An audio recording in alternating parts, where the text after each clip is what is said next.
Ditto s'immobilisa. Le caracal fit de même. « Attends, quelqu'un me suivait? Tout seul ?» Oui, et il n'a pas cessé d'ailleurs. Il est resté à l'orée de la forêt, je viens encore de l'apercevoir. Ne te retourne pas tout de suite. À quoi est-ce qu'il ressemble? Selon les critères humains, il n'est plus tout jeune, je pense. Il n'a plus un poil sur la tête. Et il est plus grand que toi. Tu as parlé de ses vêtements? Des culottes sombres, prolongées par des bas bruns qui vont du genou à la cheville, et une veste. Je ne sais pas si c'est le bon mot. Une veste très longue, brune aussi, avec un col relevé. Il s'appuie sur un bâton au bout ferré. Un de ceux de la ville, se dit le garçon. Soudainement, ce qu'il avait entendu le matin même avant le drame lui revint en mémoire. Le professeur.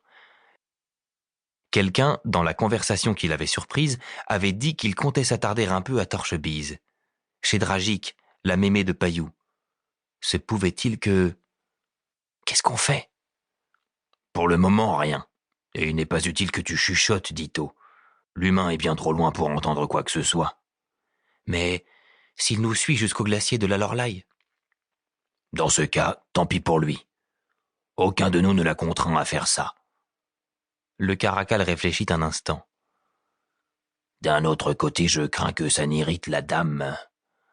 Un soupir de soufflet de forge. Peut-être qu'il va se lasser, on verra. Avant de repartir, Ditto feignit de relasser son soulier. Il s'agenouilla, défit puis refit le nœud, balaya ensuite d'un regard soigneusement indifférent le bas du versant, lisière de la forêt comprise. Il distingua alors la tache pâle d'un visage mal dissimulé derrière les aiguilles d'une branche basse. Il ne parvint pas à voir s'il s'agissait ou non du professeur. Trop de distance, pas assez de lumière sous les arbres. Ses yeux ne s'attardèrent pas.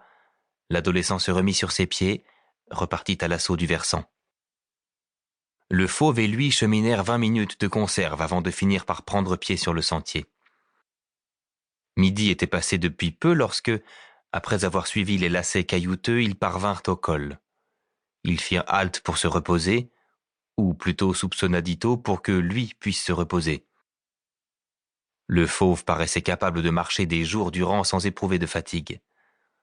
Autour d'eux, des aiguilles de granit sombre, hautes à peu près comme des sapins et toutes penchées dans le même sens, paraissaient de hautes vagues émergeant de la pelouse du col.